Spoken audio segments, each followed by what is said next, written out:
Hi viewers, welcome to our channel. Bollywood star hero Aamir Khan పైన హిందువులు మండిపడుతున్నారు. అతన్ని బాయ్‌కట్ చేయాలంటూ సోషల్ మీడియాలో విస్తృతంగా ఒక క్యాంపెయిన్ అయితే చేయడం జరుగుతుంది. అసలు ఏం జరిగింది? ఎందుకు హిందువులు మనోభావాలు దెబ్బతీసే విధంగా అమీర్ ఖాన్ ఏం చేశాడు అని చెప్పేసి ఒక్కసారి చూసుకుంటే, అతని మౌనమే హిందువుల మనోభావాలు దెబ్బతీయడానికి, అతని మీద మండిపడడానికి గల కారణమని కూడా చెప్తున్నారు.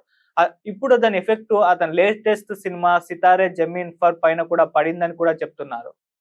సో, అసలు ఇష్యూ ఏంటి? దీని గురించి మరింత డెప్త్‌గా తెలుసుకునే ప్రయత్నం అయితే ఒకసారి చేద్దాం. సో, మామూలుగా అమీర్ ఖాన్ గత కొంతకాలంగా సినిమాల పరంగా చూసుకుంటే పెద్దగా సక్సెస్ అతనికి దొరకడం లేదు. అతను హీరోగా అండ్ ప్రొడ్యూసర్‌గా కూడా సినిమాలు బాక్స్ ఆఫీస్ వద్ద బోల్తా కొట్టడం చూస్తున్నాం. మొన్నొచ్చిన 'Lal Singh Chadha' movie box office వద్ద ఎటువంటి రిజల్ట్ చూసిందో మనకు ప్రత్యేకంగా చెప్పాల్సిన పని లేదు. అంతకుముందొచ్చిన 'థగ్స్ ఆఫ్ హిందుస్థాన్' కూడా ఘోర పరాభవం పాలై అతని కెరీర్‌లోనే బిగ్గెస్ట్ డిజాస్టర్‌గా నిలిచిపోయింది. సో, అటువంటి తరుణంలో ఒక హిట్ కోసం అమీర్ ఖాన్ ఎంతో తాపత్రయపడుతున్నారు. ఒక భారీ విజయాన్ని తన ఖాతాలో వేసుకోవాలని ప్రయత్నాలు మొదలుపెట్టాడు. ఆ నేపథ్యంలోనే అతని కెరీర్‌లోనే బిగ్గెస్ట్ హిట్‌గా ఉన్న ఒక సినిమా 'తారే జమీన్ పర్' ఏదైతే ఉందో ఆ సినిమాకి రీమేక్‌ని ఇప్పుడు రంగంలోకి దించారు. 'తారే జమీన్ పర్' సినిమాకి రీమేక్‌గా 'సితారే జమీన్ పర్' అనే ఒక సినిమాని తీసి ఆ సినిమాని రిలీజ్ చేశారు. అది నిన్న జూన్ 20న రిలీజ్ అయిపోయింది. అయితే ఈ సినిమా కలెక్షన్స్ చూసుకుంటే అతి దారుణంగా ఉన్నాయి. అంటే ఈ సినిమాకి పాజిటివ్ టాక్ వచ్చింది. విశ్లేషకుల ప్రశంసలు పొందినప్పటికీ బాక్స్ ఆఫీస్ వద్ద కలెక్షన్‌లు దారుణంగా ఉన్నాయి. కేవలం మొదటి రోజు 11.5 కోట్లు మాత్రమే కలెక్ట్ చేసింది. అసలు అమీర్ ఖాన్ సినిమా వచ్చే కలెక్షన్సేనా ఇవి అని చెప్పేసి సినిమా ట్రేడ్ వాళ్ళు కూడా ఆశ్చర్యపోతున్నారు. ఈ స్థాయి ఇటువంటి కలెక్షన్స్‌తో ఇంత దారుణమైన కలెక్షన్స్ వస్తాయా అమీర్ ఖాన్ సినిమాకి అని చెప్పేసి కూడా వాళ్ళు వాపోతున్నారు. అంటే అతని సినిమాకి నెగెటివ్ టాక్ వస్తేనే ఒక స్థాయిలో కలెక్షన్స్ వస్తాయి. అటువంటిది పాజిటివ్ టాక్ వచ్చినా ఇంత దారుణమైన కలెక్షన్స్ ఏంటి అని చెప్పేసి కూడా అందరూ ఇప్పుడు పడాల్సిన అవసరం అయితే వచ్చింది. సో, దీనికి గల కారణం ఏంటా అని చూస్తే ఈ సినిమా 'సితారే జమీన్ పర్' ఏదైతే ఉందో ఈ సినిమా రిలీజ్‌కు 3 వారాల నుంచి కూడా ఈ సినిమాని బాయ్‌కట్ చేయాలని చెప్పేసి హిందువులు విస్తృతంగా సోషల్ మీడియాలో క్యాంపెయినింగ్ అయితే చేశారు. సో, దాని ఎఫెక్టే ఈ సినిమా మీద పడిందని కూడా చెప్తున్నారు. అసలెందుకు హిందువులు ఈ విధంగా క్యాంపెయిన్ చేశారు? ఎందుకు అతని సినిమాని బాయ్‌కట్ చేయాలి, అతన్ని బాయ్‌కట్ చేయాలా అని జెప్పేసి కోరుకున్నారో అని జెప్పేసి ఒకసారి చూస్తే అతని మౌనమే దీనికి గల కారణం అంటున్నారు. ఎందుకు మౌనం పాటించాడు? ఏ విషయంలో మౌనం పాటించాడని చూస్తే 'పహల్గామ్' అటాక్. సో, మొత్తం భారతీయులందరినీ కూడా ఒక క్షోభకు గురి చేసింది. సో, అటు టెర్రరిస్టులొచ్చేసి మన భారతీయుల్ని కాల్చి చంపేసి వెళ్ళిపోయారు. అది కూడా మతం కనుక్కొని మరి కాల్చి చంపి వెళ్ళిపోవడం చూసాం. ఇది భారతీయులందరినీ దిగ్భ్రాంతికి గురి చేసింది. అందరూ ఒక తాటిపై వచ్చి ఖండించారు కూడా. అన్ని వర్గాలు, అన్ని రంగాల నుంచి అందరూ కూడా ఈ ఘటనని ఖండించడం జరిగింది. కాకపోతే ఒక్క అమీర్ ఖాన్ తప్పితే. అమీర్ ఖాన్ ఈ ఘటనకు సంబంధించి ఒక్క మాట కూడా మాట్లాడలేదు. ఒక ట్వీట్ కూడా చేయలేదు. సో, ఇది హిందువుల ఆగ్రహానికి గురి చేసింది. అసలు దేశభక్తే అమీర్ ఖాన్‌కి లేదు. అటువంటప్పుడు మనం ఎందుకు అతని సినిమాల్ని ఆదరించాలి అంటూ విమర్శలైతే అతని మీద చేయడం జరిగింది. సో, ఆ తరువాత భారత్ ఆపరేషన్ సింధూర్ మొదలుపెట్టింది. సో, పాకిస్తాన్‌లో ఉన్న టెర్రరిస్ట్‌ల పైన విస్తృత స్థాయిలో దాడులు జరిపింది.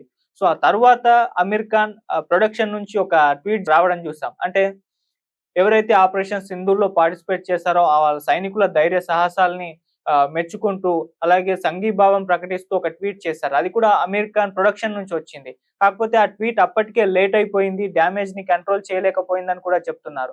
అది కూడా మళ్ళీ అమీర్ ఖాన్ పైన ఇంకోసారి విమర్శలు చేయడానికి గల కారణమైంది. అంటే తన ప్రొడక్షన్ టీమ్ దగ్గర నుంచి వచ్చింది ఆ ట్వీటే గాని, అమీర్ ఖాన్ దగ్గర నుంచి ట్వీట్ రాలేదు. ఎటువంటి ఖండన అతను చేయలేదని చెప్పేసి మరోసారి విమర్శలకు అతను గురవ్వడం జరిగింది.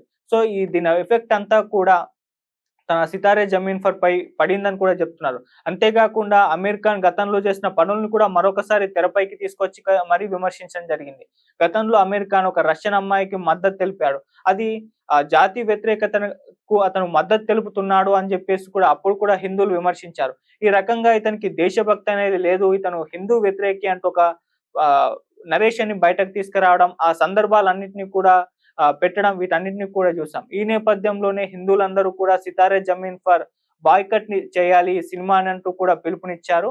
సో, ఆ రకంగా సోషల్ మీడియాలో, ట్విట్టర్‌లలో అన్ని సోషల్ మీడియా ప్లాట్‌ఫార్మ్‌లలో ఈ సినిమా మీద నెగెటివ్ క్యాంపెయిన్ ఒకటి స్టార్ట్ అయిపోయింది. సో, దీన్ని బాయ్‌కట్ చేయాలని చెప్పేసి వాళ్ళు కోరారు. అంటే జాతి వ్యతిరేకతకు సపోర్ట్ చేస్తున్నారు. దేశభక్తి ఏమాత్రం లేదు. హిందూ వ్యతిరేకితను అన్న ఒక ముద్ర అయితే అతని మీద పడడం చూస్తున్నాం. సో మరి దీనికి అమీర్ ఖాన్ ఏ రకంగా కూడా ఇప్పటివరకు అయితే స్పందించలేదు. మరి దాని మీద ఏమన్నా స్పందిస్తాడో లేదా అని చూడాలి. అంతేకాకుండా ఈ 'సితారే జమీన్ పర్' అనేది ఒక Spanish cinema remake. Spanish cinema 'champion' సినిమాని ఇతను ఇప్పుడు హిందీలో రీమేక్ చేయడం జరిగింది. మరి ఒక రీమేక్ సినిమాని ఇప్పుడు మనం చూడాలా? ఎళ్లి ఆ స్పానిష్ సినిమా 'చాంపియన్' చూసుకుంటే అయిపోతుంది గదా! అంటూ కూడా పోస్ట్‌లయితే పెట్టారు. సో ఆ నేపథ్యంలో వీటి ఎఫెక్ట్ అంతా కూడా తన 'సితారా జమీన్ పర్' సినిమా పైనైతే మొదటి రోజు కలెక్షన్ మీద ప్రభావం అయితే చూపిచ్చింది. కేవలం 11,00,00,000 మాత్రమే కలెక్ట్ చేసింది. ఈ రకమైన దారుణమైన కలెక్షన్స్ 'అమీర్ ఖాన్' సినిమాకి రావడం మనం చూస్తున్నాం. 2 దారుణమైన డిజాస్టర్ తర్వాత ఒక భారీ కమర్షియల్ హిట్ సాధించాలి అనుకున్న 'అమీర్ ఖాన్' కోరిక మీద మాత్రం అతని మౌనమే దెబ్బతీసిందని చెప్తున్నారు. అతను ఏమాత్రం కూడా 'పెహల్గామ్' అటాక్‌ని ఖండించకపోవడం ఇప్పుడు హిందువుల మనోభావాలు దెబ్బతీశాయి. అండ్ వాళ్ళు మొత్తం కూడా మండిపడడం చూస్తున్నాం. అతని సినిమాల్ని బాయ్‌కట్ చేయాలని చెప్పేసి కోరుకుంటూ సోషల్ మీడియాలో వేదికగా ఎక్స్‌ప్రెస్ చేయడం, ఒక పిలుపునివ్వడం జరిగింది. సో ఈ క్యాంపెయిన్ అంతా వర్కౌట్ అయ్యి అతను 'సితారే జమీన్ పర్' మీద అయితే ప్రభావం అయితే చూపించింది. మరి దీనికి అంటే కాంట్రోవర్సీస్ అనేవి 'అమీర్ ఖాన్' చుట్టూ ముందు నుంచి కూడా ఉన్నాయి. సో వీటికి మరి ఏ విధంగా రెస్పాండ్ అవుతాడు? ఇప్పుడన్నా